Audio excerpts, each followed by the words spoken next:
Queen Mary is usually remembered as a woman made of pearls, lace, and posture. She stands in photographs like a monument, tall, stiff, grand, almost unreadable.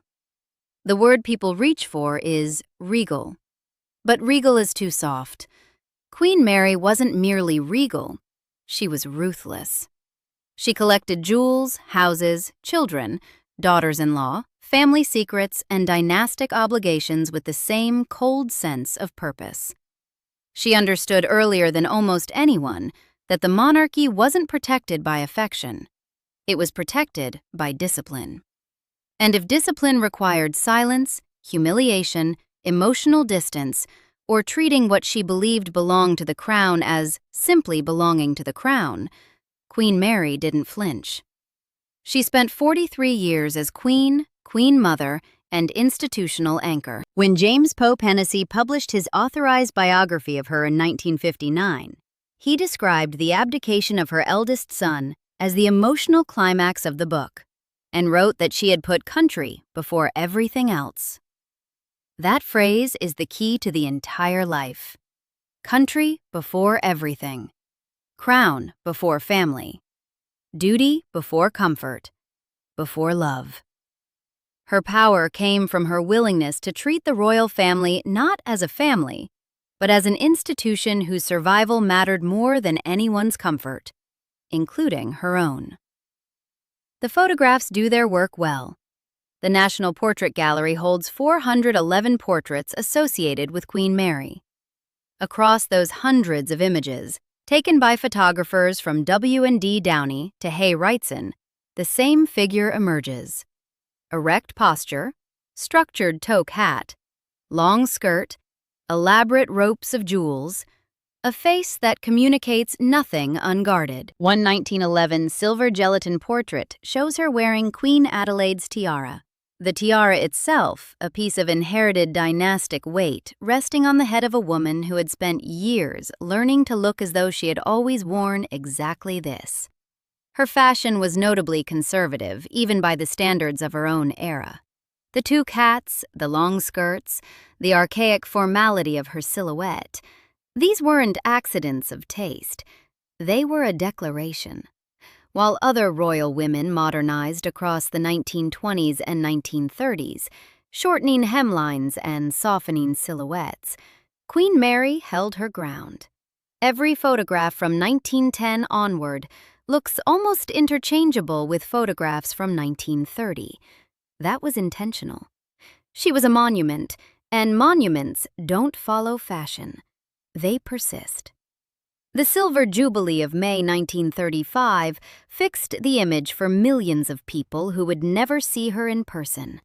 25 years of George V's reign, celebrated with a service of thanksgiving at St. Paul's Cathedral, a magnificent ball for 2,000 royal and noble guests at Buckingham Palace on May 14th, and BBC cameras that carried the procession to audiences who had never stood within 3 miles of a royal carriage. Queen Mary rode in those processions on May 6th with the practiced stillness of someone who had spent a lifetime rehearsing for exactly this. The cameras loved her. They found in her face exactly what the era needed a queen to be: immovable, dignified, permanently above the chaos the 20th century kept generating around her.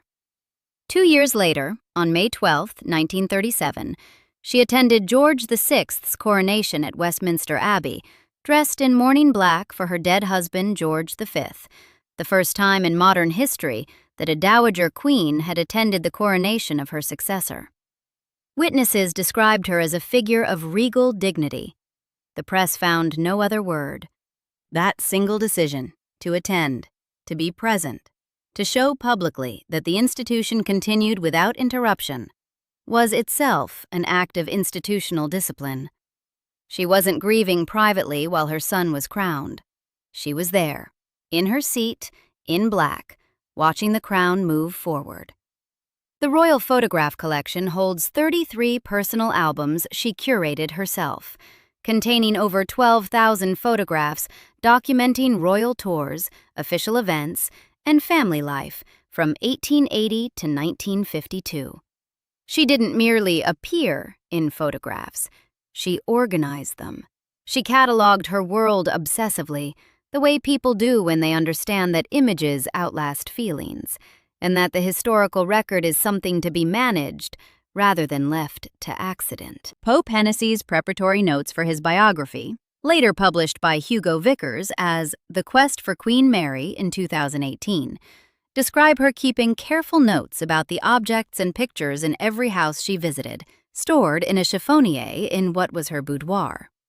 She was always taking inventory, always recording what existed, where it came from, what it meant in the dynastic sequence. The monument she presented to the world wasn't accidental. Every line of it was chosen, held in place by a will that never publicly relaxed. What that will was built from, that is a different story. Victoria Mary Augusta Louise Olga Pauline Claudine Agnes was born at Kensington Palace on May 26, 1867, 1 minute before midnight. Her family called her May. She was the daughter of Francis, Duke of Teck, and Princess Mary Adelaide of Cambridge, granddaughter of George III. On paper, the Teck connection to the British royal family was real and traceable. In practice, the position was compromised from the start, in a way that the Victorian court made impossible to forget. Her father's family title came from a morganatic marriage in the Kingdom of Württemberg. Francis, Duke of Teck, was the product of a union between a prince of Württemberg and a woman of lesser rank. A union that, by the laws of that dynasty, produced children who weren't royal in the full hereditary sense. Victoria Mary inherited that status. In the Victorian court hierarchy, where Serene Highness and Royal Highness weren't interchangeable honorifics, but concrete, publicly legible distinctions of worth, she was a Serene Highness, close enough to touch royalty, not close enough to claim it outright. One contemporary assessment notes that, had it not been for Queen Victoria's direct approval, the path to a royal marriage might have been closed to her entirely. Victoria had to sponsor her entry into the circle she was almost, but not quite, born into. Then, the money collapsed. The Duke of Teck spent beyond any reasonable margin. Gambling debts, borrowing, the financial recklessness of a man who had a title and an income that couldn't sustain it simultaneously. By 1883, the pressure had become impossible to manage at home. The Teck family moved overseas for 2 years, settling in Florence, Italy, to ease their finances and reduce their expenses to something survivable. The move wasn't a holiday. It was an admission of failure dressed in traveling clothes. May was 16 years old when they left England. She arrived in Florence as a princess in name and a family in quiet disgrace, in fact. Living in a borrowed city, surrounded by British expatriates and Florentine society that knew perfectly well why they were there, watching her parents navigate the particular humiliation of royal poverty. Florence was beautiful, and it must have felt like a trap. You could see what rank was supposed to look like everywhere around you. The grand villas, the formal gardens, the ritual of social presentation. And you could see, just as clearly, that your family's access to all of it depended on other people's indulgence. Florence was a lesson. Specifically, it taught May the distance between what a title promises and what it actually delivers, and the difference between apparent belonging and real permanence. Real permanence, she appears to have concluded, had to be secured, not hoped for, not inherited automatically, secured through marriage and through discipline, into the deepest available foundation of institutional life. When the family returned to London and Queen Victoria moved May toward the inner circle of royal matrimonial consideration, May's response wasn't romantic gratitude. It was application. She studied the royal family's history, its protocols, its objects, its obligations. She prepared herself to belong to it, the way you prepare for an examination you can't afford to fail. Not because you want to pass, but because failing has consequences you have already experienced and have no intention of experiencing again. In late 1891, she became engaged to Prince Albert Victor, Duke of Clarence and Avondale, the eldest son of the Prince of Wales, first in line after his father. Albert Victor had already attempted 2 unsuccessful courtships before arriving at May, which suggests he had been steered toward her rather than arriving spontaneously. For May, the engagement represented everything her family's morganatic status and financial disaster had been moving toward. The match elevated her into the senior royal family as a matter of confirmed fact rather than contingent hope. Then, on January 14, 1892, 6 weeks after the engagement was announced, Albert Victor died at Sandringham of pneumonia. The marriage that was supposed to have confirmed her place was gone. She was 24 years old, publicly betrothed to a dead heir, and still not fully royal. What followed wasn't a retreat. 15 months after Albert Victor's death, George, the younger brother, now elevated into the direct line of succession by his brother's death, proposed to May in the garden of Princess Louisa's home at East Sheen Lodge, beside a pond. They married on July 6, 1893. She had been transferred, in the most basic dynastic sense, from one brother to another. The logic of the transfer was institutional before it was personal. The family needed an heir, the heir needed a suitable wife, and May was already positioned, already vetted, already there. Most people in that position would carry the experience as a wound.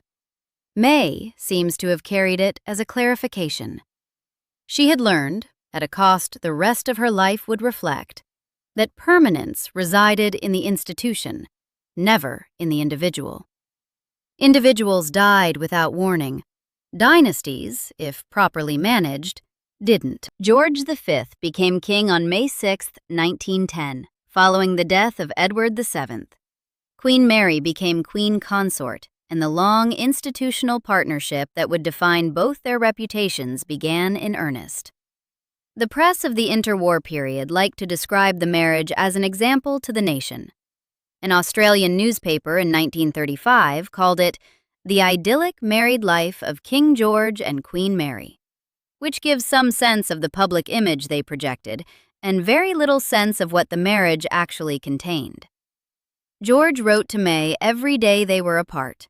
He never took a mistress, which among European monarchs of the period was genuinely unusual, and which the historical record treats as evidence of genuine fidelity. In letters, both of them expressed what does look like real affection, a warmth that their public behavior almost never revealed. But the household they ran together wasn't a warm place for the people who lived inside it. George V's temper was well documented within the family and among the court staff. His inability to moderate his rages terrorized the royal children, who grew up anticipating his retribution rather than his approval. Biographers have consistently described him as emotionally handicapped by his own upbringing, the product of a late Victorian royal household that had delegated emotional care almost entirely to servants and treated the display of feeling as weakness unsuitable for anyone connected to the crown. He and Queen Mary established their family home at York Cottage, Sandringham, a cramped country house where 5 of their 6 children were born, and they lived there, according to one source, for 33 years. They ran York Cottage with the formality of a small court, not with the informality of a family retreating from public life. George V and Queen Mary invested, as historians of the period have noted, in styles of royal accessibility and informality when facing the public, deliberately developing a more accessible royal persona compared to other European dynasties, building an image of the monarchy as connected to the people it served. That accessibility was a calculated strategy. It stopped at the private threshold. Inside York Cottage, inside Sandringham, inside the family's actual domestic life, the formality held. One biographer's account describes Queen Mary as always upright and alert, a phrase that lands differently depending on whether you are an admiring observer or a child trying to navigate her household. An associate was quoted in Vanity Fair as saying she was more interested in looking than in listening. Looking, in her case, meant assessing, cataloging, determining where a thing or a person stood in relation to the dynastic order and whether they were meeting expectations. The children of George V and Queen Mary grew up under that gaze. They were matched in this, George and Mary, both formed by upbringings that had substituted duty for tenderness. Both constitutionally incapable of the physical warmth that signals safety to a child. Both committed, with a totality that bordered on religious conviction, to the idea that the crown wasn't a position or a privilege, but an obligation that superseded personal desire. What they built together was a highly effective institutional partnership, one that stabilized the monarchy through World War I, the renaming of the royal house in 1917, the rise of mass media, and the beginning of democratic challenges to hereditary authority. What they built inside their family was something harder to inhabit. George V and Queen Mary had 6 children: Edward, born in 1894, Albert, born in 1895, Mary, born in 1897, Henry, born in 1900, George, born in 1902, and John, born August 12, 1905, the youngest. Biographers consistently describe the royal children as experiencing their parents as distant and exacting. The standard of upper-class Edwardian child-rearing delegated care to nannies and nursery staff broadly.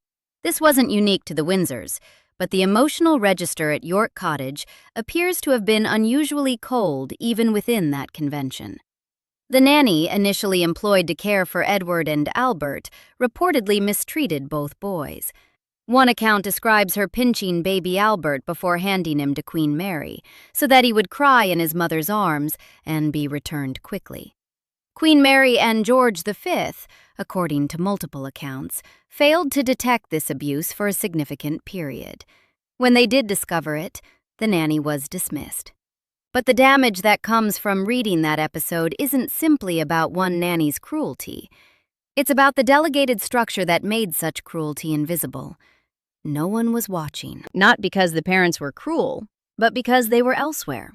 Elsewhere in the way that parents who have fully outsourced the emotional labor of childcare are always elsewhere. What is documented is the outcome across 6 children, and it isn't comfortable reading.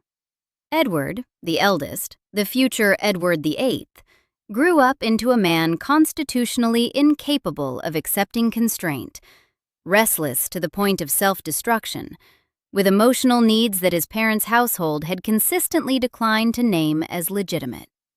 His 1951 memoir, A King's Story, which he wrote in exile as Duke of Windsor, repeatedly highlights what he describes as his austere upbringing. A Cambridge Journal of British Studies article on the abdication crisis characterizes Queen Mary as awed by the idea of raising a future king, and therefore extremely demanding of Edward. What the article calls, with deliberate psychological precision, reaction formation. Her exaggerated commitment to duty functioning as a compensation mechanism, an intensity of expectation that substituted for something she couldn't quite provide directly. Albert, the future George VI, developed a pronounced stammer around age 7. The stammer resisted treatment until Lionel Logue, an Australian speech therapist, began working with him in the 1920s, an episode that became the subject of the 2010 film, The King's Speech. No clinical evidence links the stammer directly to Queen Mary's parenting, and it would be wrong to state otherwise. The stammer was likely multi-causal, but it was real, it was severe, and it marked a man who spent his childhood in a household where a misstep could trigger his father's rage, and where emotional need wasn't acknowledged as something the institution owed him. Princess Mary, the only daughter, suffered what multiple sources describe as childhood isolation, separated from other children by her rank and by a household that didn't prioritize her social ease. Prince Henry, the third son, Duke of Gloucester, lived a largely undistinguished life at the margins of the family's public drama. Prince George, the fourth son, Duke of Kent, perhaps the most outwardly glamorous of the children, had what multiple sources describe as a troubled life, with relationships with both men and women, experimentation with drugs, and an emotional volatility that struck those around him as something not quite tethered. He died when he was killed in a military plane crash in 1942. And then there was John. John was the youngest of the six. Epilepsy appeared in him around age 4, approximately 1909. In the Edwardian and early Georgian era, epilepsy carried a social stigma severe enough that many families concealed it entirely from public knowledge. Queen Mary and George V concealed it. John was removed from the main royal family household and placed at Wood Farm, a private farm on the Sandringham estate, in the care of his nurse Charlotte Bill, known to the family as Lala.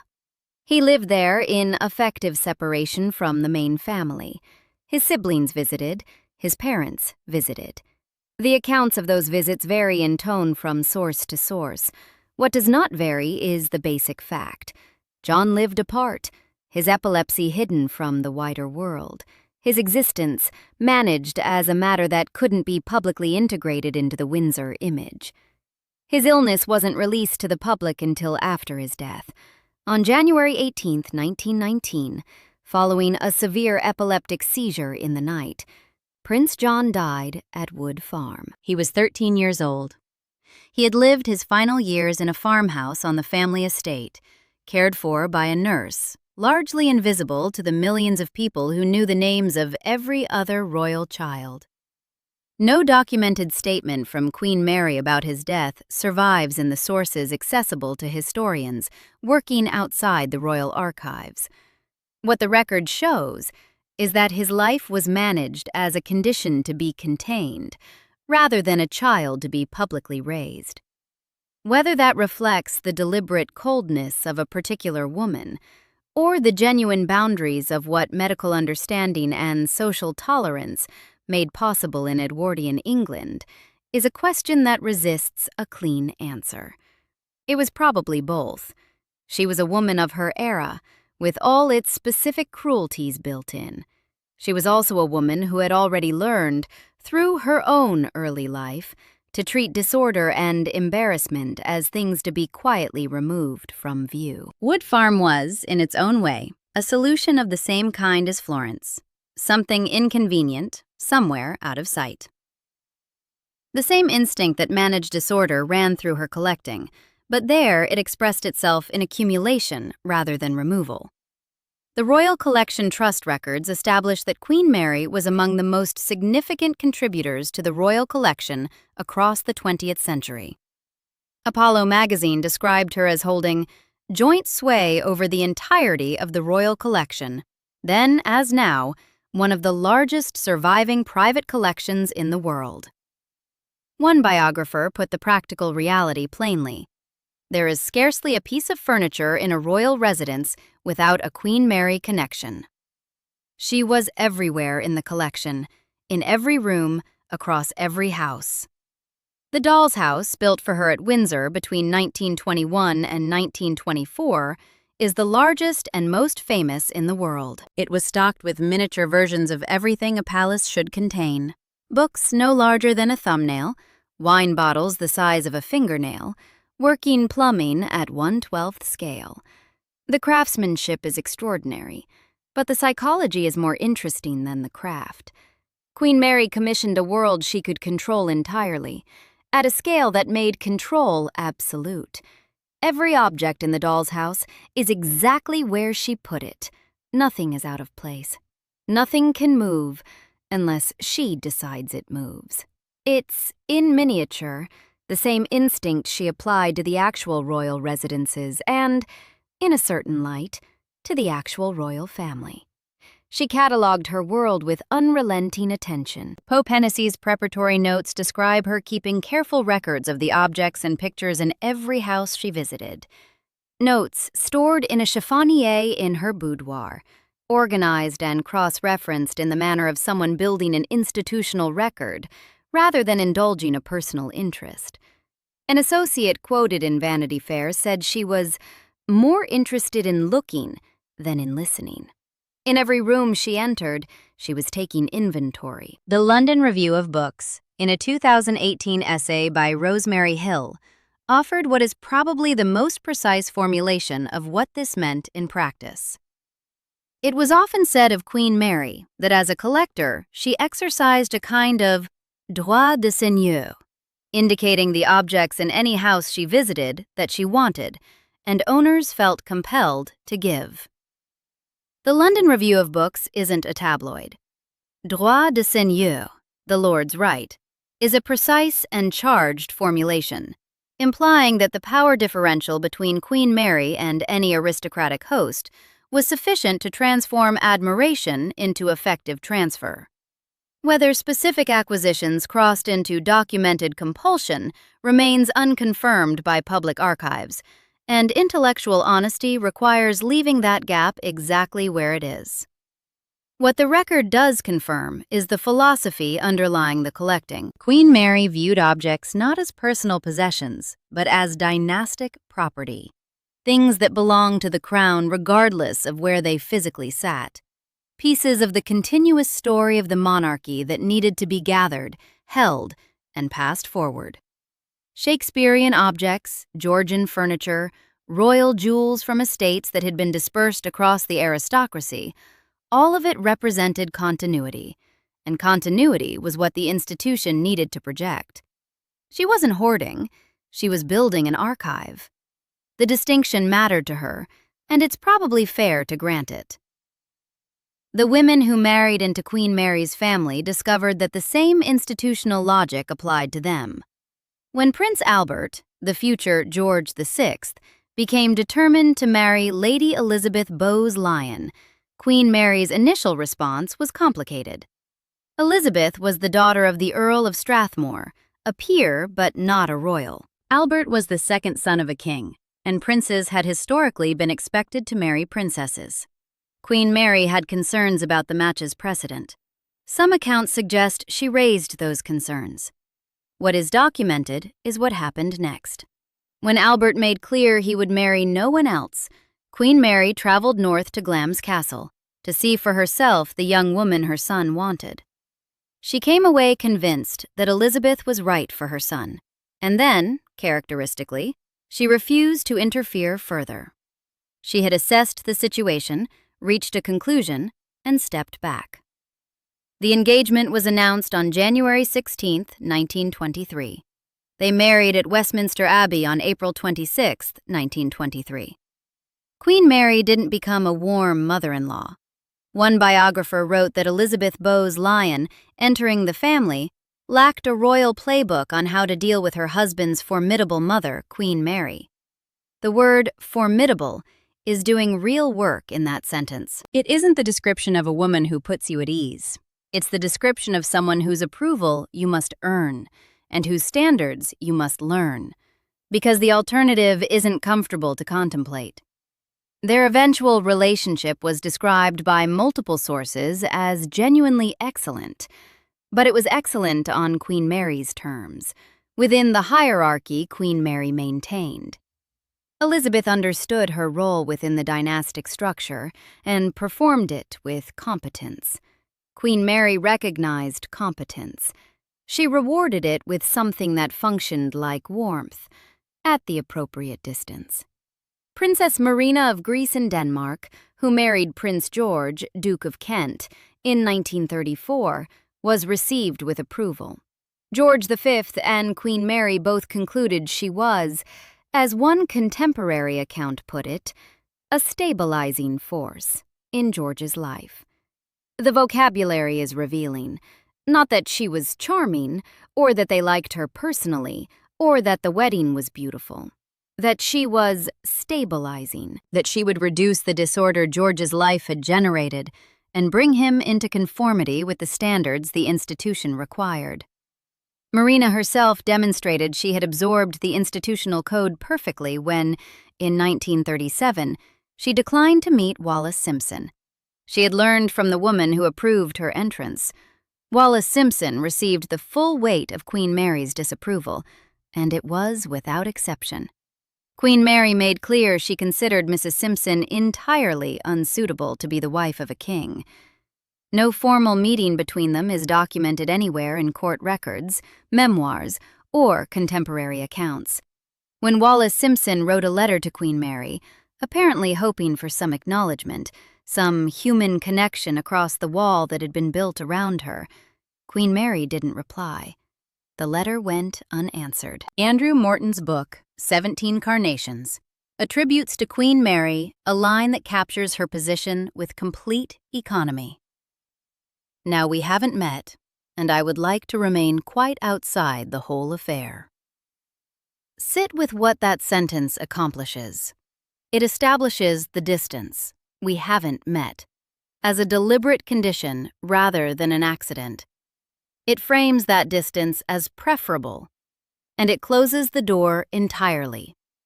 I would like to remain outside the whole affair, which means I have already made my assessment of what this is, and my participation in its resolution would require me to treat it as something that deserves resolution, which it does not.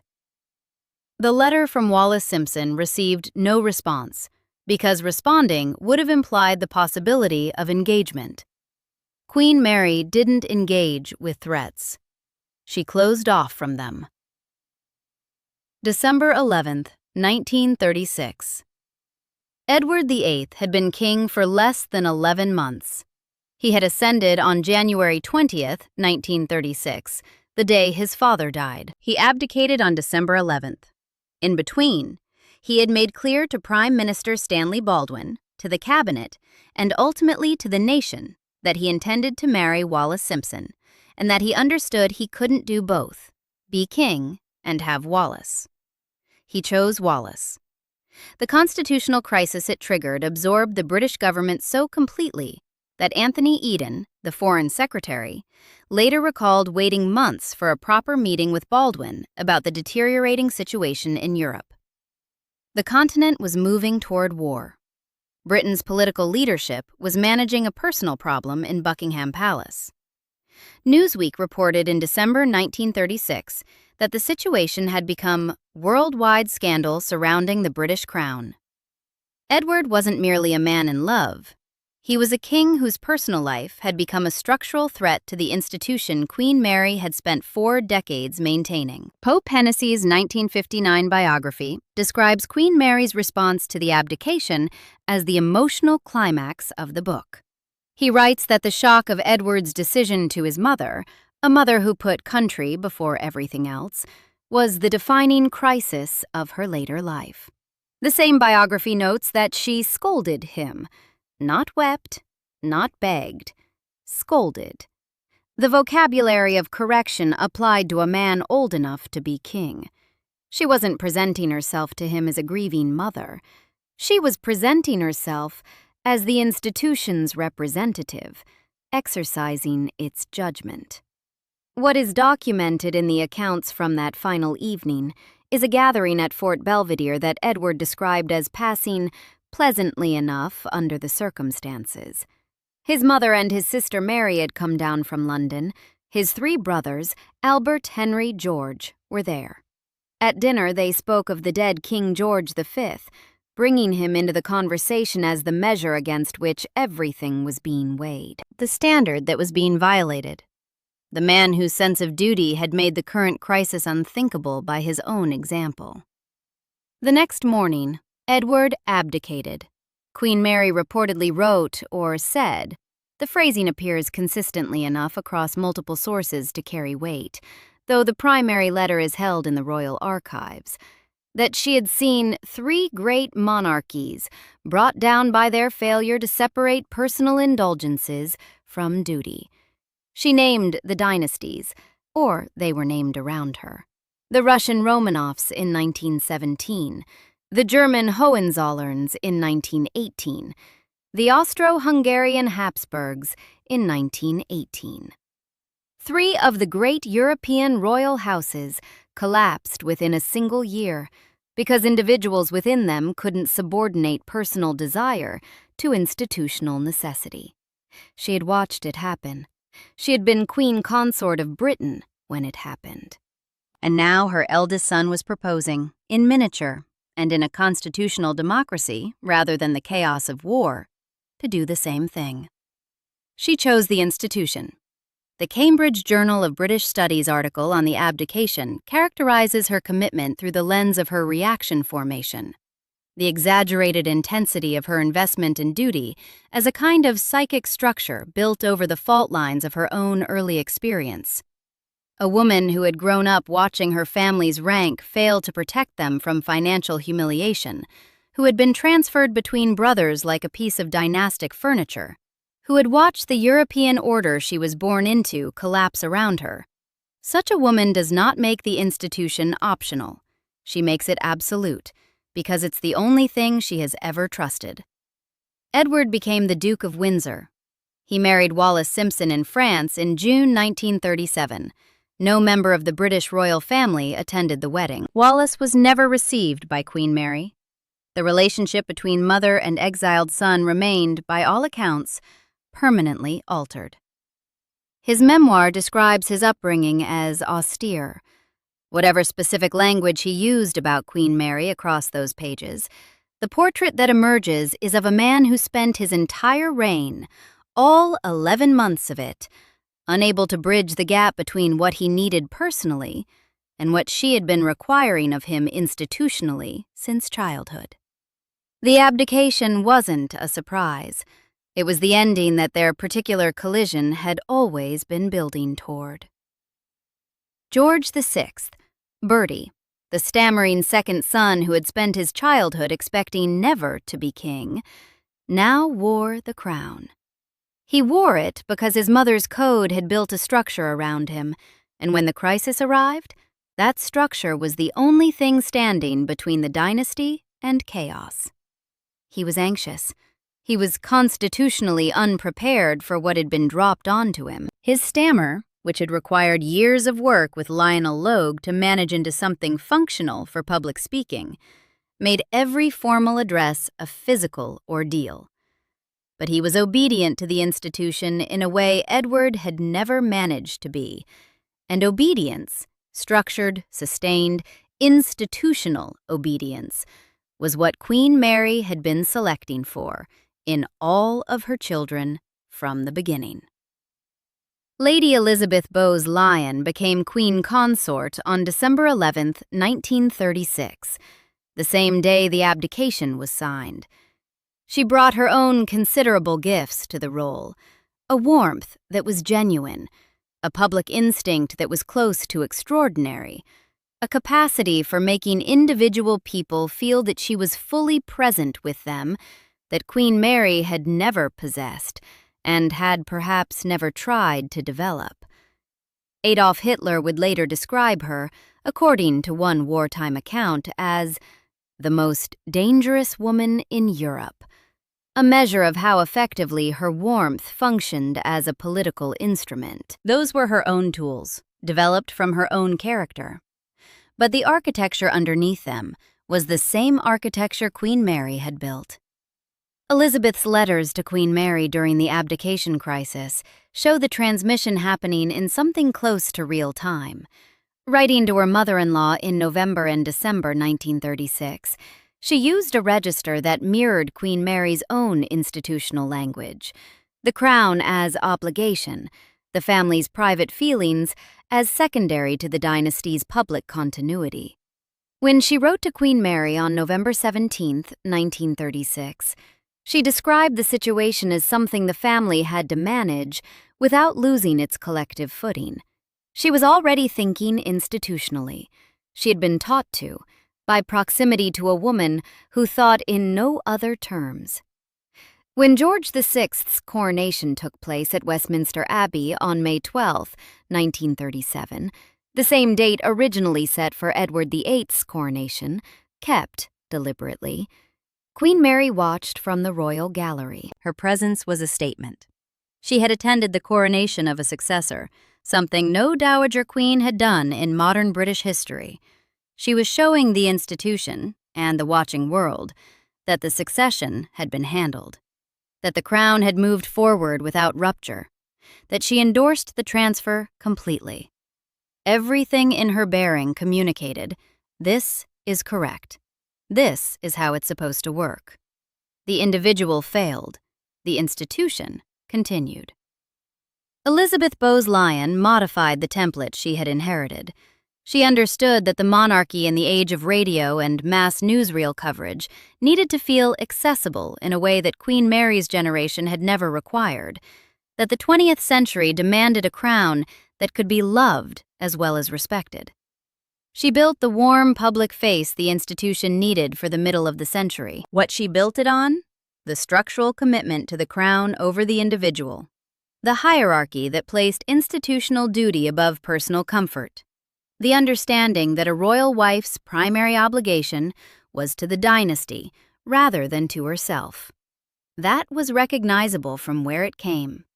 The Queen Mother would carry that structure until she died in March 2002, aged 101. She modified the surface considerably, the foundation she inherited mostly intact. The human cost of Queen Mary's institutional discipline was distributed across 6 children, and none of them fully escaped it. Edward burned for freedom his entire life. He found it, of a kind, in exile, living in Paris as the Duke of Windsor, playing golf, attending parties, drifting through decades without the constraint that had made his reign impossible. He died in 1972, without having returned to anything resembling a normal relationship with the family, or the institution that had shaped and ultimately expelled him. Albert stammered and shook his way into a kingship he had never wanted, and performed it for 15 years, with a grim and genuine commitment that surprised people who had underestimated him. He died in 1952, aged 56, his health compromised by years of heavy smoking and the sustained anxiety of a reign that had included the Second World War and the beginning of the end of the British Empire. Princess Mary, the only daughter, lived a quiet public life of dutiful charitable work, patron or president of 51 organizations by the end of her career, in a career that one academic thesis describes as setting the template for the public role of future princesses. The template was work constantly, complain never, remain within the boundaries the institution sets. Prince Henry, the third son, served and then withdrew. Prince George glamoured and troubled, and died too young. And John lived 9 years on a farm he hadn't chosen, died at 13, and had his existence confirmed to the public only after it was over.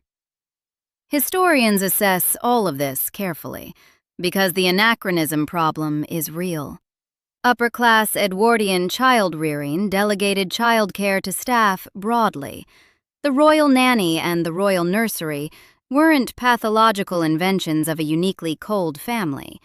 One biography of George VI suggests the family was devoted to their children more than the majority of parents in that era, a line that complicates the simple condemnation and probably contains some truth.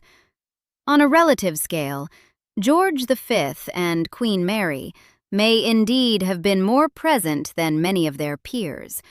On an absolute scale, what the children received was a household run as an institution, in which individual emotional needs were registered primarily as potential disruptions to the institutional order, rather than as things requiring direct response. What Queen Mary appears never to have done, and this is the most revealing absence in the record, is question whether the cost was appropriate.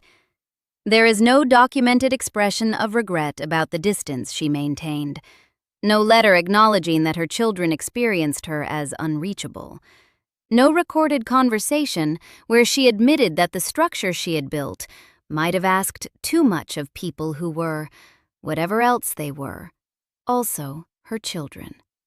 This isn't evidence of cruelty. Cruelty implies awareness of the pain being caused and a choice to cause it anyway. What the record suggests instead is a worldview so complete that it left no gap for the question to form. She had built herself into the instrument the institution required. She didn't appear to recognize that a different instrument had been available, or to mourn it. Queen Mary died on March 24, 1953, in her sleep at Marlborough House, London. She was 85. Queen Elizabeth II's coronation was scheduled for June 2nd, 10 weeks away. Queen Mary didn't live to see it. Before she died, she made known that the coronation should proceed on schedule regardless of her death. The institution continued. The individual step aside. That was, for her, the correct order of things, and she maintained it to the end. She had survived her husband by 17 years. She had outlived 3 of her 6 children, Prince John, Prince George, and King George VI. She had watched the British Empire transform into the Commonwealth. She had watched Europe's great royal houses fall in 1917 and 1918. She had watched the House of Windsor navigate an abdication that could have been catastrophic and had not been, partly because the structure she and George V had built held the succession together when it needed to. The assessment of historians on her institutional role is consistent. No one did more than Queen Mary to set the Windsor dynasty in its particular mold. The mold of duty over comfort, discipline over display, the crown as obligation rather than privilege. The rebranding from Saxe-Coburg-Gotha to Windsor in 1917 happened under her watch and with her active participation. The public image of the monarchy as a dignified, duty-bound family institution, rather than a glamorous European dynasty, was her construction as much as George V's, built photograph by photograph, appearance by appearance, across 4 decades of managed visibility. The abdication crisis tested that construction at its most vulnerable point. The crown survived it. The succession passed cleanly. Elizabeth II ascended in 1952, shaped partly by a grandmother who had ensured, specifically, that she understood the history of the monarchy and the obligations that history imposed. The institution stood. Every element of that survival traces through decisions and structures that Queen Mary had a hand in building. She wasn't the soft old queen in the photographs. She was the discipline behind the photographs. She understood that monarchy is made of symbols, tiaras and state occasions and coronation processions, and the precise vocabulary of who is received and who isn't. And symbols have to be guarded, polished, inherited, and sometimes extracted from situations that threaten them. The unanswered letter from Wallis Simpson is a symbol. The attendance at George VI's coronation in mourning black is a symbol. The instruction that Elizabeth II's coronation proceed after her death is a symbol. Every action she took in the last decades of her life was legible at the symbolic level first, and the personal level, if at all, distantly second. The Russian Romanovs fell. The German Hohenzollerns fell. The Austro-Hungarian Habsburgs fell. The House of Windsor didn't fall. Not in 1917, when the German name became untenable. Not in 1936, when the heir chose a woman over a throne. Not in 1940, when German bombs struck Buckingham Palace itself. In every one of those crises, the monarchy held. It held because there was a structure underneath it, built for holding. And that structure had been assembled, piece by piece and year by year, by a woman born Serene Highness when she wanted to be Royal Highness, raised in exile when she needed to be in London, transferred between brothers when she expected permanence, and shaped by all of it into something harder and more permanent than any of the circumstances that had tried to defeat her. Her children may have feared her. Her daughters-in-law watched her carefully and adjusted accordingly. Edward never fully forgave her, or never found a way to live at peace with what she had required of him, which comes to the same thing. But the institution survived. It survived 2 world wars. It survived an abdication. It survived the collapse of nearly every comparable European dynasty within living memory. That was always the point. Queen Mary didn't need to be loved. She needed the crown to remain standing after everyone weaker had collapsed around it. It did. Subscribe for more stories like this.